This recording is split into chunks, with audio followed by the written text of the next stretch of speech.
I knew at that point, okay, I don't know what this looks like, but okay, God, my life is yours, and this is what you want me to do. I'll do it. And I had no idea what to do next. I had no idea, like, what do I do now? Like, do I go to Vanguard?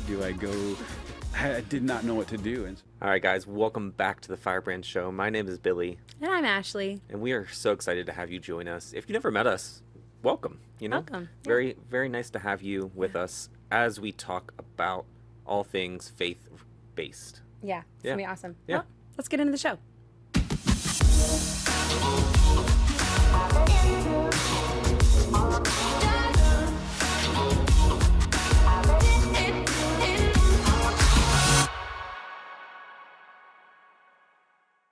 Before we sit down with our guest today, which I'm really excited for you guys to hear from our guest today. Before we do, what is something on, I'm just curious, because I have found something recently that annoys me, but I want to know from you. What is something on social media, a trend you have seen that I know which way you're going already. Annoys you? What way am I going? Skibbity toilet. It's not just skibbity toilet. It's this whole concept of skibbity. Like, what does that mean? So let me just give you a preface. You know? So it started. Wait, Billy is not on social media, so the fact that he is aware of this, give me the history. And if you're wrong, I don't know guys, all of correct it. him. I don't know all of it, but this is what I know. Okay.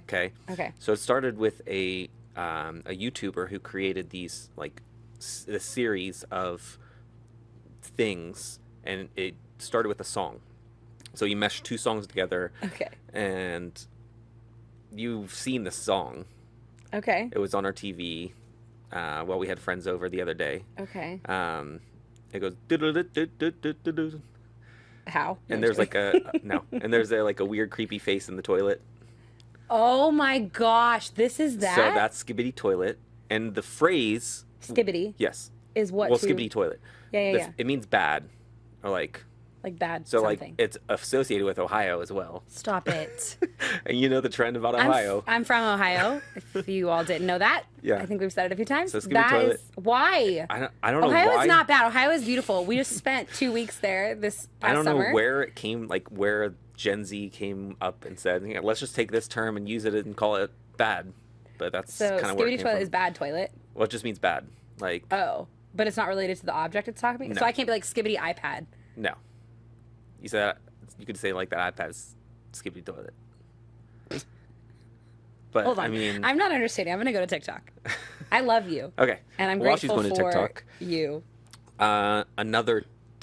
There's so many words that just don't make sense, but I feel like for my generation, there were also words that didn't make sense, so I can't be mad. Wait, literally skibbity toilet song comes up as the first thing. Yes, that's where it started. Okay, I'm really concerned. I can't. I gotta research this later. I'm gonna fall down a rabbit hole on TikTok. What's another thing that bothers you? That trend is the only thing so far. That's it? What about you?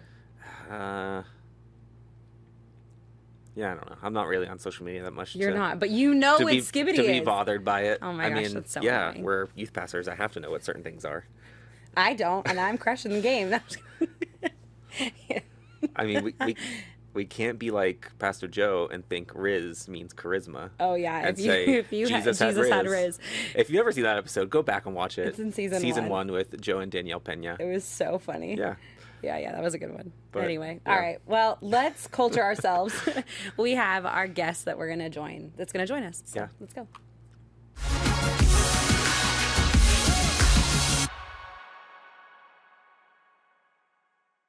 Welcome back to the show, guys. We are really excited. We have our friend Gary Garcia here, all the way from bright, sunny Southern California, yes. The promised land, if you will. That's what I call it. We're excited to have you. Yeah, good to be here. Yeah, why don't you tell everybody a little bit about you? Yeah, I am the executive youth director for Assemblies of God, Southern California, and I also pastor a church in Orange County area called Cornerstone. So yeah, this is year 33.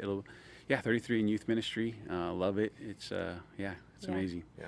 When you say that, do you ever go, man, Jesus died at 33? Yeah. Is this my year of ministry? What is going to happen? No, I'm just kidding. I'm just kidding. I never dreamed it would last this long, but it's crazy. Yeah. And a lot of that's in youth ministry. All of that has been in youth ministry. Yeah. Even while you lead pastor. Yeah. So the first 2 years I lead pastor, I still oversaw the youth ministry. And then when I took over as the executive youth director, I had to pass something off. So we got a youth pastor in there, and so he's doing that. And I was able just to focus on the church and especially focus on our SoCal student stuff. That's awesome. That's really cool. We love being part of the SoCal network. Yeah. That's what beat us through. So. Quick question. What put the fire in your heart for youth ministry? And what kept you going for this long? Yeah. Honestly, I didn't see it coming. It was never on my radar. Ministry has never been on my radar as a teenager, especially. And I had no pastors in my family. My dad's not a pastor. And so wasn't even something I was thinking about. Got saved at 17, started helping out in the youth group. At 18, the youth pastor at the time brought me in to help with junior high. A few months later, he left. He left the church, and the worship leader left the church. There was a church split. The board asked me to step in to be the youth pastor, and they said just till we find someone else. And I'm like, okay, I'm 19, had no schooling, nothing Can you just at do all. This, please? And so I said I would do it. That was when I was 19, and it was pretty quickly after that I just felt God just say, this is what I have for you. This is what you're called to do. And I just knew there's two things. One, I'm not that guy. Like, we all have that friend who's just good at anything. Like, if whatever they pick up, they're good at. They're surfing, skiing, instruments. They're just naturally good at whatever they do. I've never been that guy. But youth ministry, for whatever reason, was that thing that I just took to it. That's natural. I love students. And probably the other thing, longevity-wise, and why I've been in it so long, is I always wanted to be a youth pastor that saw my students through their high school, junior high years. In youth ministry, like, I went to church my whole life. I really wasn't saved till 17, but I was in church my whole life. Between junior high and high school, I had 5 youth pastors at one church. And I just never wanted to be that guy. That just kind of youth pastored for a moment and left. I wanted to see students finish their entire school career with me, and so we were able to do that multiple times. It's the best when you actually see a student graduate and you're like, I saw you as a 6th grader. And I can't imagine being in we're in our 30s, right? So we're getting there where we're gonna see students graduate college and get married. Like, that's such a weird. It's so weird when you're like, I've seen you since you were this age. I have students from my very first year in youth ministry who are grandparents now. Oh my gosh. That's just crazy. That's absolutely insane. Oh my gosh. Wow. Okay. Well, your story actually kind of ties in. It actually does tie into this whole thought of giving up control. And, we become a believer and we're like, I'm giving up my control to God, yet we still try to control it. We still try to control to some element what God does with our life. We're like, well, I'm going to orchestrate these pieces and I'm going to submit to his will, but I'm still going to control this. And for you, 19, you were asked, like, hey, can you be the youth pastor? It's just for a moment, but, when is it ever just for a moment? And so you just fully gave up control of your life at that moment, and now look where it's kind of taken you. So that's pretty cool. Like, it ties into what we're going to talk about today. And so I want to start out with a scripture, which is Matthew 10:39, and it just says this: whoever finds his life will lose it, and whoever loses his life for my sake will find it. I think your life has done that. I think you've done that well. Like, you've lost your life in the best way for the sake of God's call in your life. And so giving up control, can you just talk about that, what that journey has been like for you, what the things that you've learned throughout that? Starting at 19, 19 and giving up control of your life. It was such a new thing for me. Even when I was younger, the thought of standing in front of people every week and preaching and doing that, that would have never crossed my radar. And so it's really getting to that place of just, and when I was 19 and I felt that call, my goal was always to be a police officer or fireman. That was my entire life. That was what I wanted to do. So it was just as soon as I graduated high school, I went to college, started taking fire science classes and criminal justice classes because I knew one of the two is where I was going to land. I went through the process to join Orange County Sheriff's Department, passed the written test. All I had to do was pass the physical agility test. I took our students to a winter camp. I took them up on Friday. The plan was to drive back down Saturday, take the test, and then meet them back up there. That Friday night, I was at the altar with our students and just for the first time really heard the audible voice of God almost, not literally, but it was as clear as it could be is the God saying to me, this is what I have for you. This is what I want you to do. And I didn't even go back down the hill the next day. I knew at that point, okay, I don't know what this looks like, but okay, God, my life is yours, and this is what you want me to do. I'll do it. And I had no idea what to do next. I had no idea, like, what do I do now? Like, do I go to Vanguard? Do I go? I did not know what to do, and so even that was a journey. I remember telling my dad, and when I got home, like, I'm going to be a youth pastor, and I remember his first response was, "There's no money in that. You need to really think about that." And he's right. There's no money in it whatsoever. But it was getting to that place of saying, "Okay, God, my life is yours." And what's crazy is I did that. And I've done that multiple times since then, where I've just had to continue to say, "Okay, God, my life is yours. It's your will, not my will." And that's hard because it's human nature to do your will. But as believers, to get to that place of saying, "Okay, God," and I still battle that, and all of us do it. There's times when I have to say, "Okay, God, your will, not my will." And so it's just giving up that control, of saying, "Okay, God, your will, whatever it is, your will be done." Yeah, that's so good. It not similar to my story, but we've shared like how I came into feeling the call into youth ministry. Like, we had talked about this in a previous episode. Like, you don't remember the speaker, you don't remember the all the fancy things that happen in like a conference or a service, but you remember that experience you had with God. That's what you hold on to. And at 15 years old is when I felt God's calling on my life to be a part of youth ministry. And I can say firsthand, like, I took years away from God's plan for my life because I thought I had a better plan. And I tried to do everything in my own power, thinking I knew what was best for me.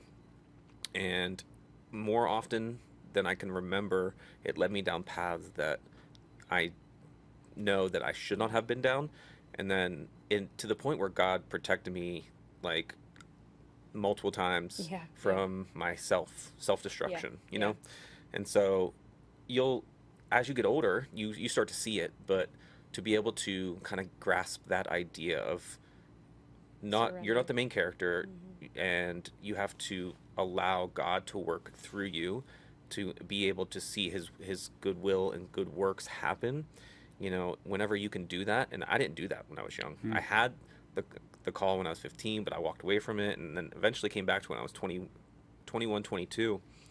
And it was at that moment, like in those few years leading up to that, is where I met Ashley, where I, fully allowed myself to be used by God, and in that kind of sphere of submitting my life.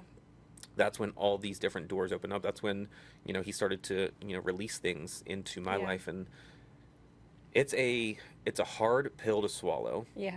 Saying, like, what I don't know what's best for myself. God, your will be done for me. But it's the best thing that you can do for yourself in the long run, and in, when it comes to the people around you. It kind of, they see the difference when you go from serving yourself to serving God.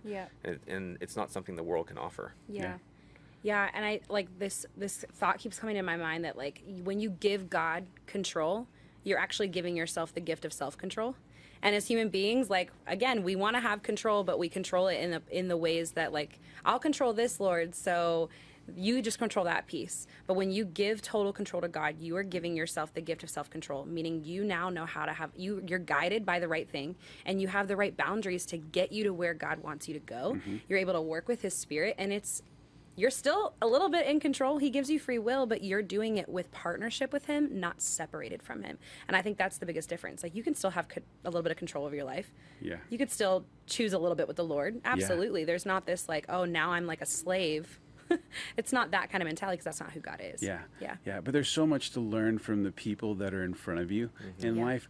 The whole idea of giving up control is so countercultural to the world. Like what the Bible says, like in Matthew 16:24 says, "What, deny yourself." Like the whole idea of denying yourself is just not what they're it's not what's being poured into them right now. It's all about you, and it's all about what you can do, and you create your own future, and you need me time, and all of these things that this generation this stuff's being poured into. And so Scripture's so opposite of that. But when you do that, and again, you realize what God can do, and that's why I think it's so important that young people are being mentored and poured into by youth pastors, by youth leaders, by youth workers that can show them like examples of like, look what happens when you just deny yourself and say, okay, God, you're in control. Is it hard? Yes, it's hard, but it is hard to follow Christ. That's part of it, and they have to realize that too. It's not the easy thing, but the beauty in it is incredible when you deny yourself. 100%. Yeah, I want to ask you, looking back on your life and all of those moments you gave up control to God, what is like the one thing that you would have wished you would have done differently? I wish I would have figured it out sooner.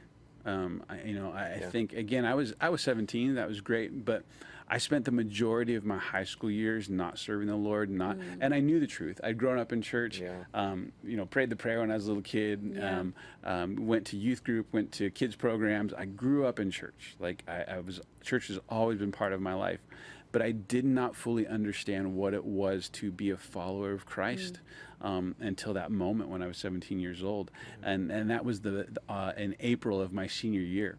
And so I look back at all of those moments, all of those people. And what's cool is, I'm 52 now. I've been out of high school a long time. But right now in life, just like recently, old high school friends have been popping back into my life, knowing what I'm doing, knowing what life's, what I'm doing in life now.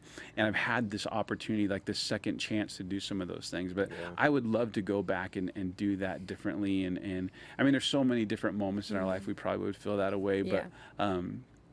But I want to be a really good follower of Christ. And part of that is learning how to let go, learning how to give up certain things. And part of that is just saying, okay, God, my life is yours. That's a big thing to say.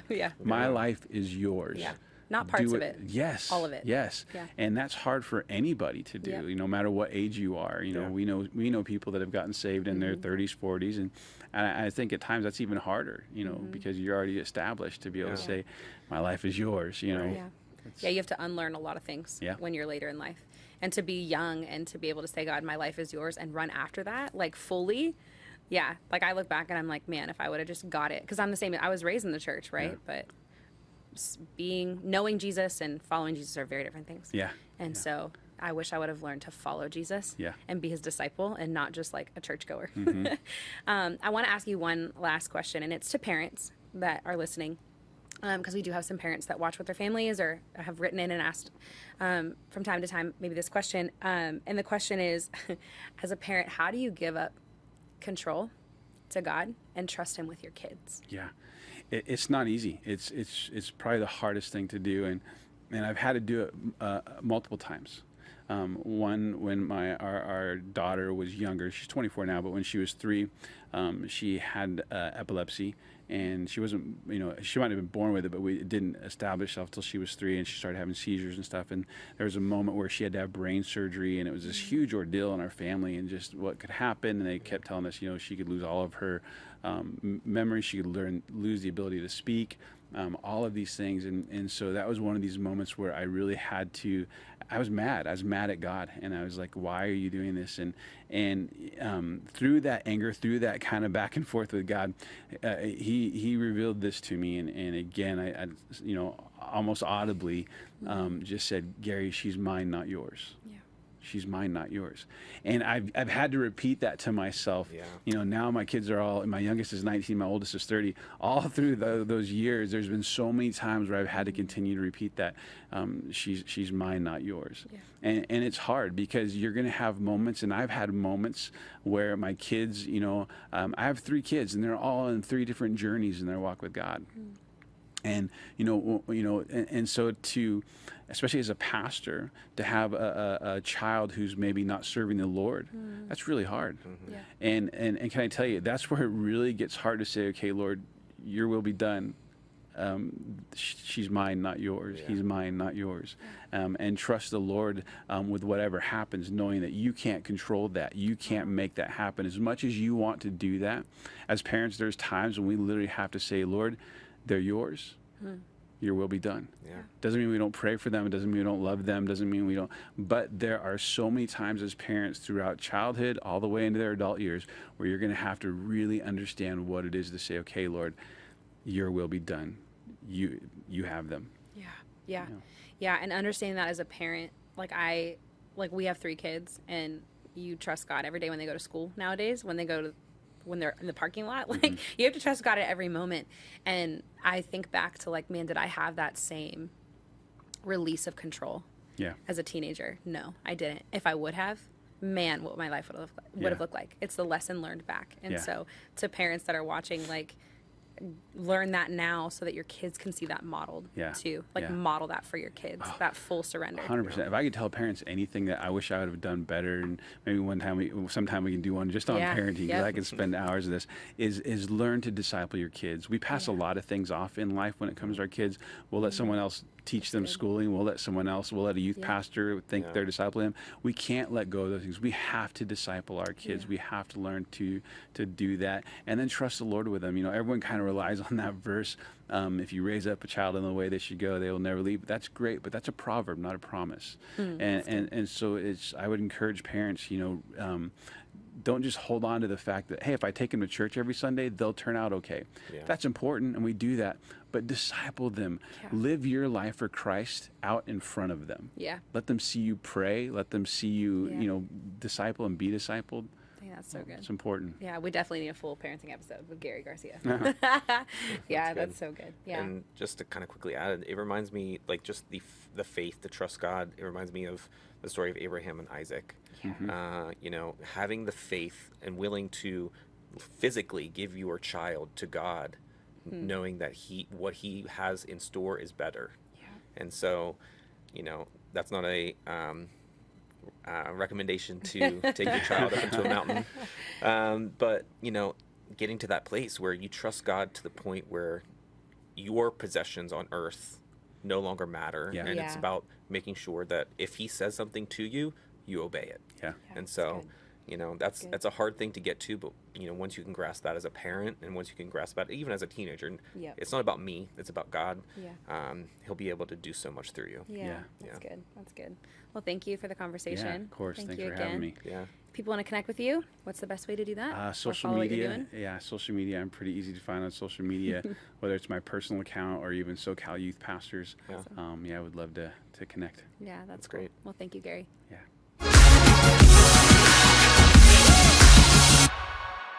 All right, guys, that was such a great conversation. But we're going to have a little bit of fun now. Okay. Let's do it. What are we doing? So there's this game I've seen played by different people on social media. I say I'm not on social media, but I am. You have all in the the good same games. sentence. I just watch and follow people for fun stuff. Like I just look Well, at that makes social you media a good youth pastor as because entertainment. you have fun segments planned for services and stuff like that. So we're going to play a game called Same Word. Okay. So we're both going to start I've seen this. with a whatever word that comes to our mind, and we have to find a way to get to the same word together without giving clues or anything. Oh gosh. Okay. So we start at the same word? no. Oh, we start separate words. We try to get at the same word. Exactly. Sorry. Okay. All right. You ready? Wait, can it be like anything? Anything. Oh, okay. All right. I'm ready. Okay. Hold on. Okay. All right. Ready? 1, 2, 3. Children. Green. What'd you say? Green? Green? Green and children. I mean, okay. Green, children. I'm ready. Are you ready? Okay. 1, 2, 3. Shrek. Elves. Oh. Okay. I mean, that's We're not getting bad. closer. We're getting I closer. think there are elves. No, there's little No. people. Okay. Shrek and elves. Okay. Shrek and elves. Okay. I think I got it. Yeah, I'm okay. 1, 2, 3. Swamp. Elf. Okay. Well, we basically just switched movies. Well, you Elf said elves. and swamp. I was going with the, Okay. ogre in elves.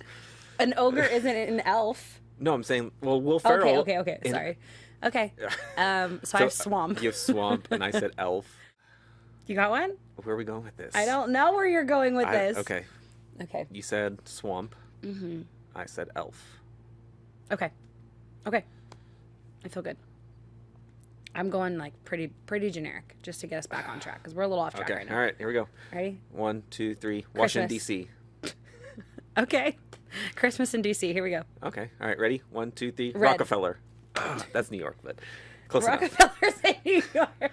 I said just thinking red like because I was Christmas. like, I don't know. Do they light the Lincoln Memorial red for No. Christmas? Maybe. I don't Okay, so Rockefeller, red. know. We are. Oh, I got it. okay. I think it. we got this one. Okay, here we go. Ready? 1, 2, 3. 3. Christmas bulb. tree. We're getting closer. Okay. Okay, Rockefeller, don't they put up like the big Christmas tree every Yeah. year? You could have went with that because that's pretty obvious. A bulb. Yeah, red. 1, 2, 2, 3. Traditions. Presents. Oh, presents and tradition. Okay, I got it. I don't know which way you're going. Well, it's a tradition in our house. Okay, it's got to be simple. One word. It can't be a... Yes. Okay, hold Even on. though I kind of gave multiple words for different things. So, traditions and Okay, Christmas. I got it. Christmas traditions. What is one of the most common Christmas traditions? You're talking Christmas. too much. Now we're gonna. Christmas. Okay. Let me emphasize. I feel like you are yelling. Christmas. Traditions. Christmas. Not Christmas Eve. You said Christmas. Okay. Traditions. Ready? 1, 2, 3. Jesus. Stockings. Okay. I was going for Jesus' birth. You said Christmas. You kept Tradition. emphasizing the Christ. So I'm like, oh, he means Christ. That's Jesus the reason Christ. for the season. That's not a tradition. No, I know. That's why I was so confused. All right.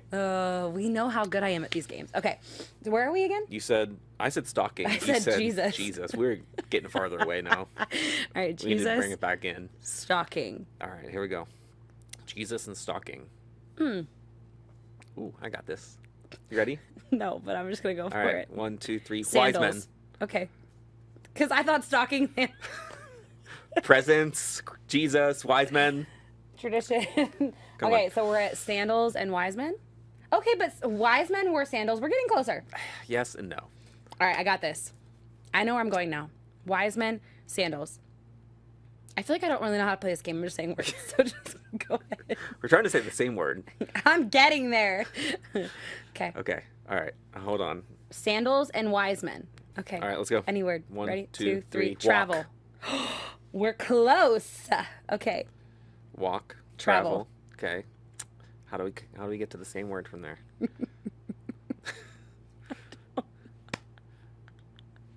I don't know because I don't know where to go from here. From our experience, Okay. combining walking and traveling. Okay. Do you understand I think so. what I'm putting down? I think so. All right. Ready? 1, 2, 3. World race. Yes! We did it. I'm so excited. Wow, that is much harder than I like on social media. They make it feel like it's Yeah. well, I mean, it's edited. Welcome to the world of We TV, did it. where we just do things here. Yeah. But World race. We did it. Yeah, that was such a cool experience. Took us a while to get there. It did take us. Yeah, I mean, we walked a long journey just to get on the world race. Yeah, but that's true. yeah, Yeah. that was fun. All right.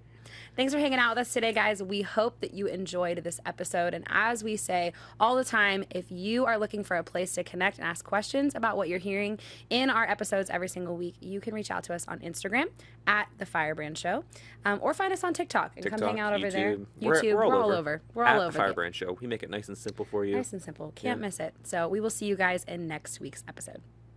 We just wanted to take a second to say thank you so much for watching The Firebrand Show. Yeah, and for continuing to support us. And there's a few ways that you can do that simply by praying for The Firebrand Show.